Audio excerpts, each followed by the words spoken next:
Hello dear students, welcome to the meritorious YouTube channel. आप लोगों के लिए सेकेंड यूनिट तैयार हो चुकी है करंट इलेक्ट्रिसिटी के क्वेश्चंस एंड आंसर्स। तो हम जो है आज इस वीडियो में उसी को डिस्कस करने वाले हैं। एक किस तरह के आंसर्स जो हैं, किस तरह के क्वेश्चन आपको आने वाले हैं। और जैसा कि मैंने आप लोगों को बताया था कि मैं आंसर भी टाइप कर रहा हूँ, तो जब से इलेक्ट्रोस्टैटिक्स की वीडियो आई थी उसी के बाद से मैं इस चैप्टर के लिए लग गया था। कई सारे आंसर्स मतलब पहले ही लिख रखे थे, लेकिन मुझे लगा था कि जल्दी हो जाएगा, लेकिन नहीं हो पाया ये। उसकी वजह यह है कि डेरिवेशंस भी थे कुछ इसके अंदर, तो इक्वेशंस वगैरह वगैरह लिखने में और ये डायग्राम्स डालने में थोड़ा सा टाइम लग गया ज़्यादा। अब हम ऐसा करेंगे, नेक्स्ट वीडियो जो मोस्ट प्रोबेबल रहेगी आप लोगों की, वो रहेगी इम्पोर्टेंट क्वेश्चंस पर ओनली। ठीक है, जो इम्पोर्टेंट आंसर्स अगर आते रहेंगे तो हम या तो उसकी वीडियो बना देंगे या वीडियो नहीं बनाएंगे। ठीक है, और मतलब आपको डायरेक्ट पीडीएफ मिल जाएगी। अगर मतलब जब भी वो पीडीएफ तैयार हो जाएगी उस टाइम पे आप लोगों को मिलती रहेगी। ठीक है, तो ऐसा अपन कर लेंगे और आप लोग राय दीजिए कि आपको किस तरह से जो है ये चाहिए, वीडियो के साथ चाहिए क्या या फिर वीडियो के बगैर भी आप कर सकते हैं, क्योंकि वीडियो में हम थोड़ा बहुत डिस्कशन भी कर लेंगे। आगे बढ़ें उससे पहले मैं आप लोगों को बता देता हूँ, बहुत से बच्चों से मैंने जो है अपना टेलीग्राम जो चैनल है वहाँ पर मैंने एक पोल डाला था, उसमें बच्चों से पूछा था कि आपको क्या फिजिक्स के क्रैश कोर्स की ज़रूरत है। तो 83% बच्चों का ये जवाब आया करीब करीब कि हाँ, हमें जो है नीड है उस चीज़ की, यानी कि फिजिक्स का क्रैश कोर्स हमें हमारे ऐप पर शुरू कर देना चाहिए। तो फिजिक्स का क्रैश कोर्स हम हमारी ऐप पर लॉन्च कर रहे हैं, उसे आप देखिए, जाकर ज्वाइन कीजिए।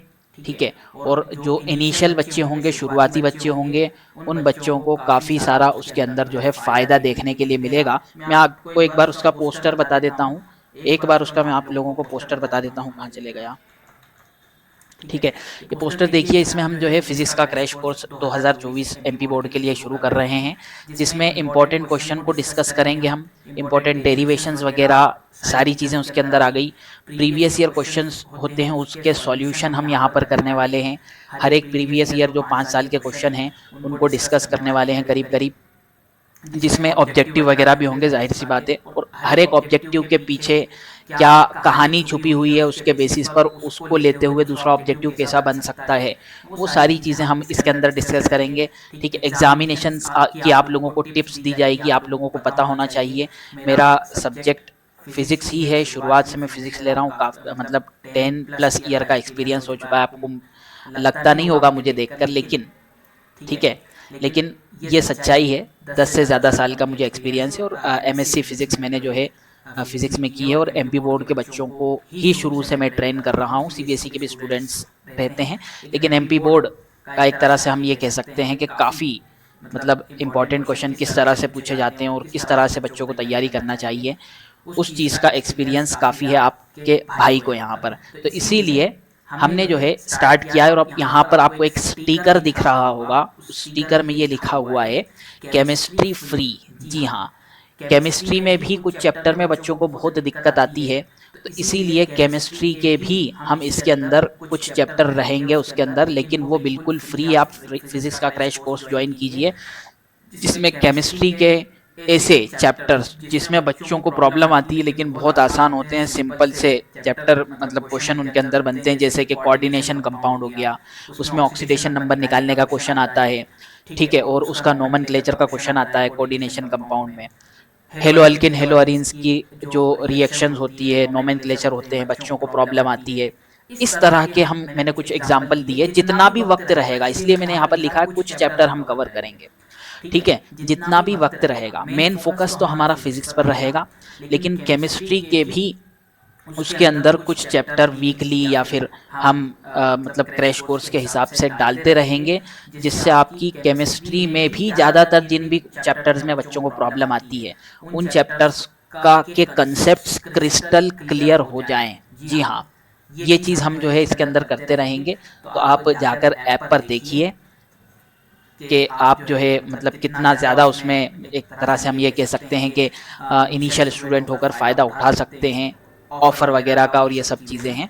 बिना किसी देरी के हम हमारे मेन कोर्स की तरफ चलते हैं, जिसमें जो है अपने को यहाँ पर मतलब इस वीडियो का मेन कोर्स, मेन कंटेंट की तरफ चलते हैं, जिसमें हम जो है डिस्कस करेंगे यहाँ पर इंपॉर्टेंट क्वेश्चंस, ठीक है, यूनिट वाइज, जिसमें यूनिट 2 के जो है इंपॉर्टेंट क्वेश्चन जिनके आंसर भी मैं साथ में लेकर के आ गया हूँ, है ना। तो ओम्स लॉ क्वेश्चन आ सकता है, ओम्स लॉ आता है कभी कभार, और लिमिटेशन भी आ सकते हैं, और वोल्टेज और करंट के बीच में जो ग्राफ रहता है वो भी आ सकता है। तो ओम्स लॉ तो अपन सब जानते हैं, 10th में भी आप लोगों ने पढ़ा होगा, V is directly proportional to I, ठीक है। लिमिटेशंस इसके ये हैं कि ये टेम्परेचर, ठीक है, टेम्परेचर के कांस्टेंट रहने पर ही लागू हो सकता है, टेम्परेचर अगर कांस्टेंट नहीं रहेगा तो लागू नहीं होगा, और मैकेनिकल स्ट्रेन या फिर यानी कि अगर कोई कंडक्टर है उसमें खिंचाव वगैरह होगा तो वहाँ पर लागू नहीं होगा, ठीक है। और इसका ग्राफ है, आप ग्राफ देख सकते हैं, वो भी आप बना सकते हैं एग्जामिनेशन के अंदर, ठीक है। यहाँ पर अगर हम नेक्स्ट देखें तो टेम्परेचर कोएफिशिएंट का क्वेश्चन आप लोगों से ऑब्जेक्टिव में भी पूछा जा सकता है, मुझे लगता है ये सब्जेक्टिव में बनकर आ सकता है क्वेश्चन, कि टेम्परेचर कोएफिशिएंट अपने को बताने हैं मेटल के, एलॉय का, ठीक है। टेम्परेचर कोएफिशिएंट यानी टेम्परेचर बढ़ाने पर रेजिस्टेंस पर क्या फ़र्क पड़ता है।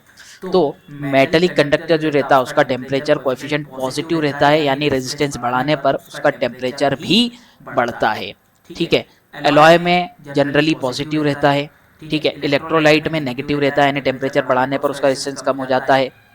उसके अलावा जो है अगर हम इंसुलेटर की बात करें नेगेटिव रहता है, ठीक है। और सेमीकंडक्टर में भी नेगेटिव ही टेम्परेचर कोफिशिएंट रहता है, ठीक है। नेक्स्ट अपन बात करें ओमिक नॉन ओमिक कंडक्टर क्या होते हैं, उसकी डेफिनेशन मैंने डाल दी है और बहुत अच्छी तरीके से डाली है, इसको पढ़ने के बाद आपको कोई दूसरी किताब को उठाने की ज़रूरत नहीं पड़ेगी, ठीक है। नेक्स्ट अपन बात करेंगे यहाँ पर इलेक्ट्रिक करंट और करंट डेंसिटी क्या होता है, उनकी डेफिनेशन और फॉर्मूला मैंने आप लोगों को यहाँ पर लिख कर दे दिया है, ठीक है। और ये आप देख सकते हैं सिंपल ही है बिल्कुल। किरचॉफ लॉ, किरचॉफ का पहला नियम क्या होता है, तो उसका जो बेस्ट टू बेस्ट आप लोगों के लिए एक क्या बोल सकते हैं स्टेटमेंट हो सकता था, वो लिखा गया है यहाँ पर, और इक्वेशन डाली गई है यहाँ पर, ठीक है। और इसका यहाँ पर ये डायग्राम है। किरचॉफ के सेकेंड नियम की बात करें तो सेकेंड लॉ जो है वो ये है, इतना पूरा आप अगर लिख के आते हैं तो अगर 3 मार्क्स में आता है तो आपका 1 मार्क्स भी कटने वाला नहीं है, ठीक है। डायग्राम के सहित मैंने यहाँ पर डाला है उस चीज़ को। नेक्स्ट एम मीटर को और वोल्ट मीटर को कैसे कनेक्ट करते हैं सर्किट के अंदर, उसके बारे में बताया गया, हालांकि इसमें भी डायग्राम मुझे डालना था, चलिए हो सका तो मैं डायग्राम डाल के आप लोगों को दे दूंगा। नेक्स्ट अगर अपन बात करें यहाँ पर internal resistance of a cell क्या होता है, ठीक है, तो उसकी डेफिनेशन लिखी और उसका मैथमेटिकल एक्सप्रेशन भी मैंने आप लोगों को यहाँ पर लिख कर दिया है। उसके अलावा अगर मैं बात करूँ आपसे, यहाँ पर भी मुझे डायग्राम डालना था, मुझे ऐसा लग रहा है, तो उसको अपन डाल के दे देंगे, ठीक है। ड्रिफ्ट वेलोसिटी क्या होती है और क्या बोलते हैं किन फैक्टर पर फैक्टर्स से ड्रिफ्ट वेलोसिटी पर इफेक्ट होता है। तो ड्रिफ्ट वेलोसिटी की डेफिनेशन मैंने आप लोगों को बताई डायग्राम सहित, और किन किन फैक्टर का उसके ऊपर इफेक्ट होता है वो सारे फैक्टर्स हमने यहाँ पर डिस्कस किए हैं, ठीक है। नेक्स्ट इंपॉर्टेंट क्वेश्चन है सुपर कंडक्टिविटी या सुपर कंडक्टर क्या होता है, ये आपको 2 मार्क्स में पूछा जा सकता है और उसकी एप्लीकेशन भी अलग से 2 मार्क्स में आ सकती है। तो उसकी डेफिनेशन और एप्लीकेशन मैंने यहाँ पर डाल दी हैं, 3 एप्लीकेशंस, 2 या 3 से ज़्यादा तो इसका मतलब आ नहीं सकता, ठीक है। फिजिक्स के अंदर 3 या उससे ज़्यादा के क्वेश्चन जो रहते हैं उसमें डेरिवेशन वगैरह देते हैं, ये छोटी चीज़ें मतलब नहीं देते हैं, ठीक है। थर्मिस्टर क्या होता है उसकी डेफिनेशन मैंने यहाँ पर डाल दी है, कितने तरह के थर्मिस्टर होते हैं और उसके यूजेस क्या होते हैं, ये सब चीज़ मैंने यहाँ पर डाल दी है। उसके अलावा इलेक्ट्रिक सेल क्या होता है एग्जाम्पल सहित समझाना है, ये क्वेश्चन यहाँ पर हमने डाले हुए हैं। तो ये वेरी शॉर्ट और शॉर्ट आंसर जो है इनमें से बन सकते हैं, इन पर सबसे पहले रिलाय कर सकते हैं, उसके बाद अगर वक्त बचेगा आप तो फिर दूसरे भी आप देखें, ठीक है। लेकिन अगर वक्त नहीं है तो इनको करके जाएंगे तो काफ़ी ज़्यादा फायदा आप लोगों का हो जाएगा। नेक्स्ट अपन बात करेंगे यहाँ पर 4 और 5 मार्क्स के लॉन्ग आंसर्स की, जिसमें जो है डेरिवेशंस होते हैं ज़्यादातर, तो जिसमें से पहला डेरिवेशन है establish the relation among EMF, potential difference और टर्मिनल वोल्टेज। तो ये पूरा डेरिवेशन है, बिल्कुल सिंपल मैनर में यहाँ पर मैंने डिराइव किया है ताकि बच्चों को उसे लर्न करने में भी आसानी रहे। अगर ये डेरिवेशंस आप लोगों को जो है यानी पहले से पता नहीं है, बेसिक क्लियर नहीं है, तो भी बच्चा आसानी से रट सकता है इन डेरिवेशंस को। नेक्स्ट अपन बात करेंगे यहाँ पर ड्रिफ्ट वेलोसिटी और करंट डेंसिटी में रिलेशन, यह भी एक डेरिवेशन होता है जिसको मैंने सिंपली यहाँ पर डिराइव करने की कोशिश की है, जिससे आप लोगों को काफ़ी ज़्यादा हेल्प मिलेगी। नेक्स्ट डिफरेंस बिटवीन आ सकता है 4 मार्क्स में, है ना। रेजिस्टेंस और स्पेसिफिक रेजिस्टेंस, तो 5 डिफरेंस बिटवीन मैंने डाल दिए हैं। उसके अलावा बात करें हम यहाँ पर तो प्रिंसिपल ऑफ व्हीटस्टोन ब्रिज की जो प्रिंसिपल है वो, और किरचॉफ लॉ क्या होता है, मतलब सॉरी किरचॉफ लॉ की हेल्प से, किरचॉफ लॉ तो आ चुका है वहाँ पर, है ना। तो व्हीटस्टोन ब्रिज क्या होता है उसका मैंने यहाँ पर कंस्ट्रक्शन वगैरह डाला है, ये डायग्राम है, और डायग्राम के अलावा जो है कंस्ट्रक्शन तो है ही, और उसी के साथ में जो है इसका डेरिवेशन जो कंडीशन होती है उसका प्रिंसिपल, और प्रिंसिपल का डेरिवेशन सिंपल तरीके से मैंने यहाँ पर डिराइव करके आप लोगों के लिए इस पीडीएफ में डाला हुआ है, ठीक है। नेक्स्ट अपन बात करेंगे यहाँ पर सेल किस तरह से जो है कंबाइन करते हैं, पैरेलली किस तरह से कंबाइन होते हैं। तो पैरेलल कॉम्बिनेशन ऑफ सेल का यहाँ पर डायग्राम मुझे नहीं मिल रहा, शायद डायग्राम मुझे डालना था, यहाँ शायद नहीं डला है, तो यहाँ पर इसको डायग्राम को डाल के दे दिया जाएगा। इसका डेरिवेशन तो पूरा यहाँ पर आप लोगों को दिया गया है, ठीक है। सीरीज में कैसे सेल्स को कंबाइन करते हैं, तो ये सीरीज कॉम्बिनेशन का डायग्राम है, उसका डेरिवेशन है, ठीक है।